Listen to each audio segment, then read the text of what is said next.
Bismillahirrahmanirrahim. Alhamdulillah wassalatu wassalamu ala sayyidina Rasulillah. Amma ba'du. Banyak orang berbicara tentang Al-Hallaj di zaman dulu, kalau versi Nusantaranya adalah Syekh Siti Jenar. Namanya agak sedikit menggelikan karena laki-laki kok disebut Siti ya. Tapi itulah sebutan dulu ya. Mungkin dulu Syekh Saidi Jenar, tapi nggak tahulah kenapa kemudian berubah. Yang dulu dikatakan nama kecilnya Lemah Abang dan segala macamnya. Ya.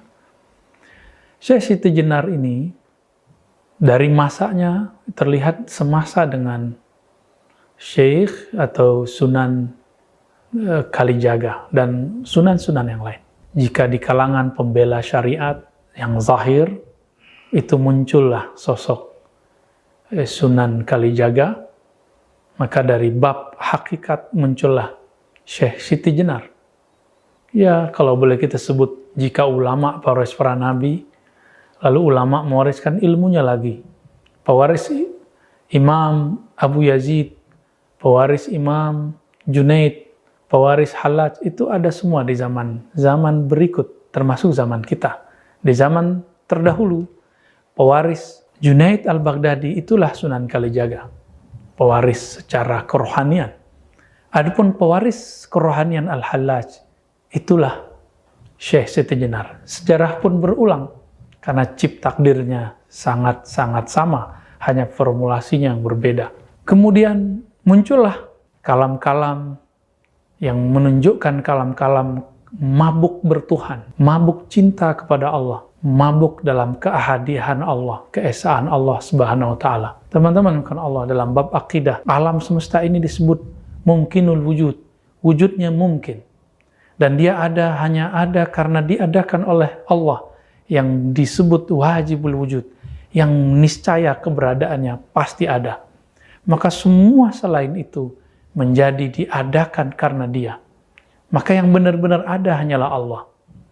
Inilah yang disebut oleh pendahulu imam Wujudiyah, namanya Imam Ibn Arabi dengan Al-Wujud Al-Mutlaq. Al-Wujud Al-Mutlaq ini, jika seseorang memahaminya dengan jalur kerohanian seperti Al-Hallaj dan Syekh Siti Jenar, maka yang terjadi, tidak ada kata aku, tidak ada alam, yang ada hanya Allah, Sang Pencipta.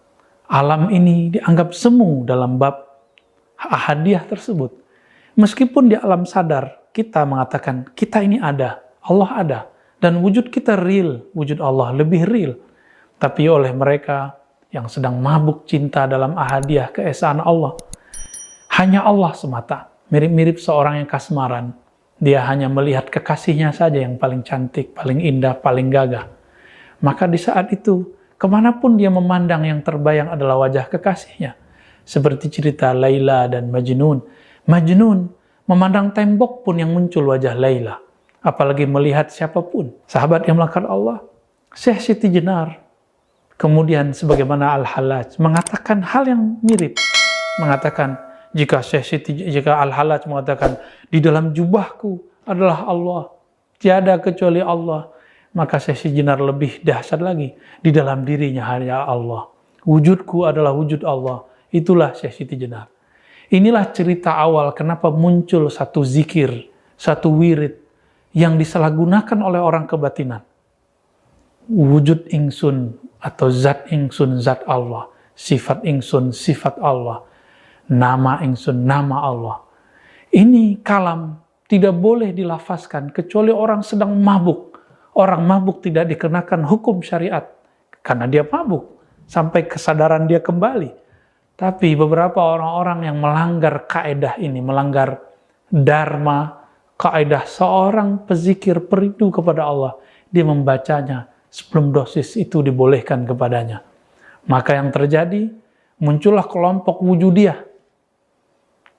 Di tahun 1400-an, 1500-an, 1600-an, 1700-an, itu kemudian terjadi pergolakan dahsyat di Nusantara.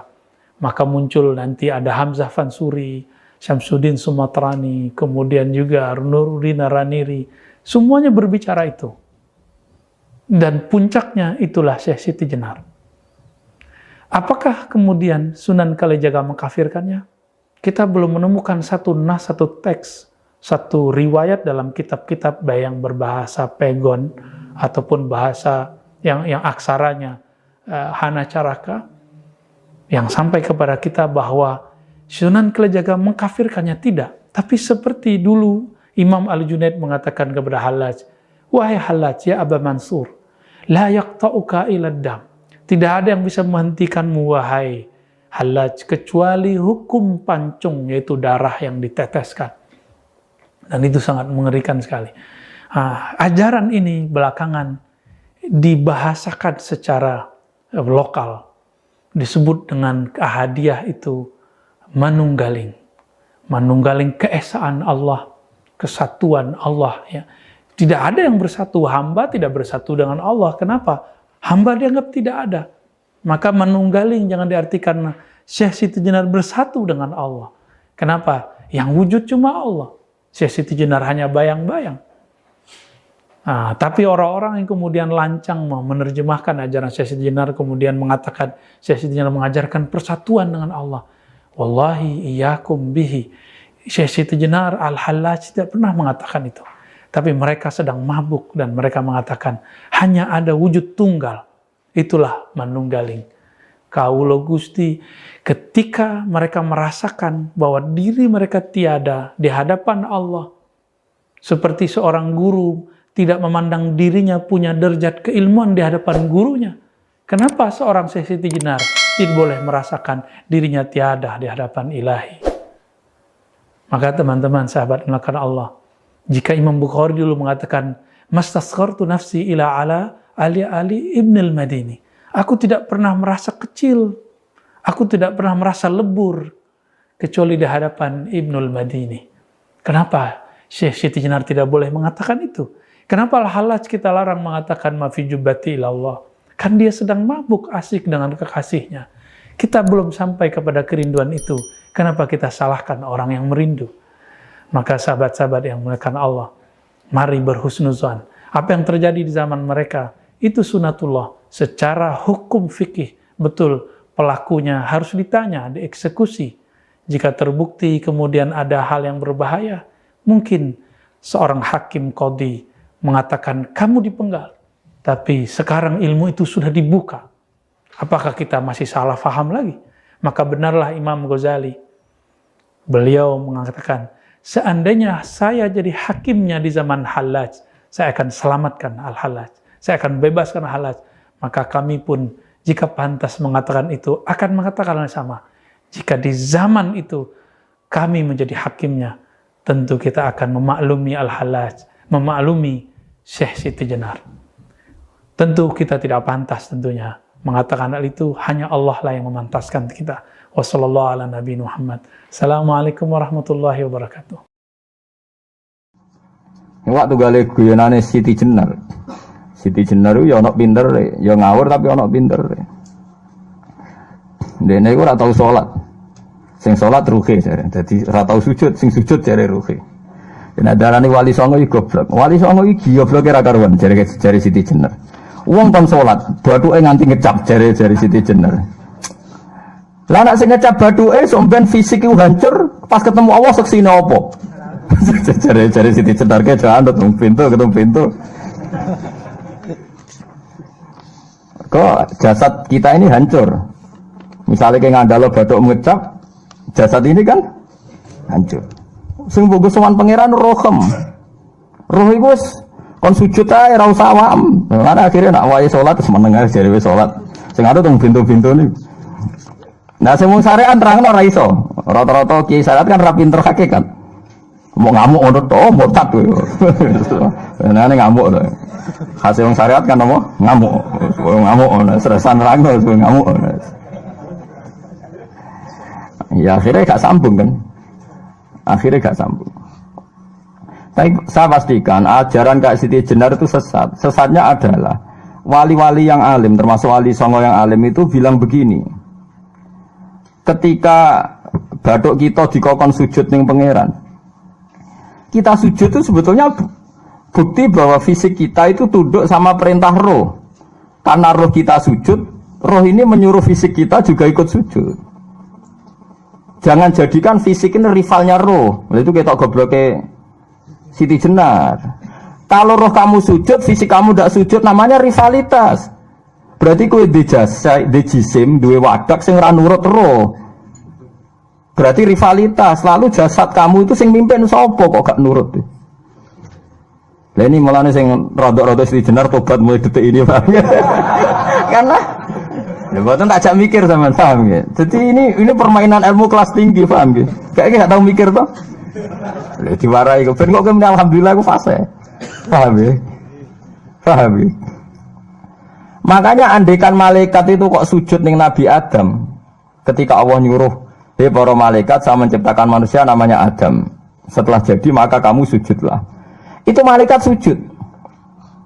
Sujudnya malaikat bukan karena nganggap Nabi Adam itu Tuhan atau makhluk yang istimewa, enggak, karena perintah Allah disuruh sujud. Malaikat enggak perlu tanya maknanya sujud ke Adam itu apa, enggak perlu, pokoknya karena Allah nyuruh ya sujud, paham ya? Setan pakai rasional, ngapain sujud Adam? Musuh bodoh-bodoh makhluk. Mulanya orang aliran sing sesat malah darani malaikat sama iblis itu tauhidnya tinggi iblis. Karena malaikat diuji disuruh sujud sama Adam, makhluk mau, terjebak dia sama permainan Tuhan. Cari malaikat terjebak tes-tesane pangeran. Iblis mulai pinter perkara nera gelem sujud. Berarti dekne mau gelem sujudnya namun kalian Allah.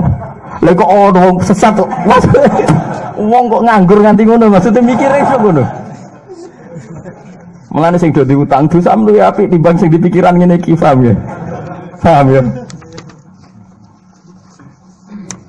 Jadi malaikat terjebak permainan Tuhan, jadi dites gak lulus ya.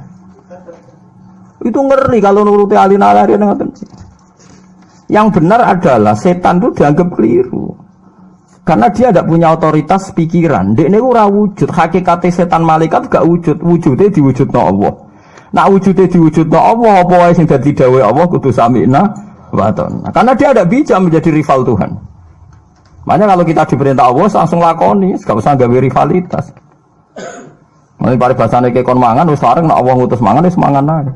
Nang kok wargen wis wis pokoke mangan. Nek kon mangan ya ora mangan, pokoke kon nurut. Lah itu kelirune Siti Jenar, dia lupa. Dia itu lupa bahwa dengan mengatakan jasadnya tidak perlu sujud, mergo sok ben sing dihisab roh, dia bikin rivalitas antara roh dan jasad.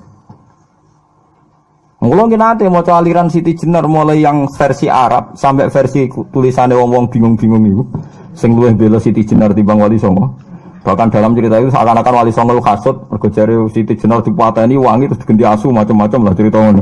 Mula nu peneliti ra kabeh, kula ra kaya Kiai Mustofa niku ora apa ya ngono. Gak jelas roe tapi jelas dadi kiai ini ndekne. Enak ngoten niku. Dadi ya ana wong ilmune ra pati akeh tapi jelas dikiyaino. Kula ilmune akeh ra pati dikiyaino.